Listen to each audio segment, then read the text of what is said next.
வணக்கம். அவிட்டம் 3ஆம் பாதம் என்பது துலாம்சத்திலே இடம்பெற்றிருக்கும். இந்த அவிட்ட நட்சத்திரம் செவ்வாயுடைய நட்சத்திரம். இந்த அவிட்ட நட்சத்திரம் 3ஆம் பாவம் கும்பராசியிலே இடம்பெற்றிருக்கும்.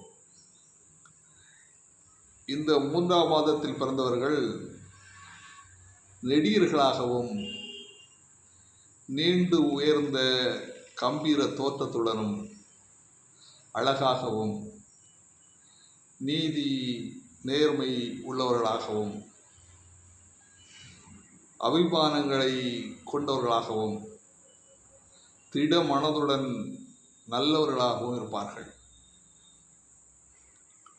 இங்கே துலாம்சத்தில் இருக்கின்ற பொழுது தராசை போன்ற தன்மை உள்ளவர்களாக இருப்பார்கள் என்று சோதிட நூல்கள் கூறுகின்றன. வாழ்க வளமுடன்.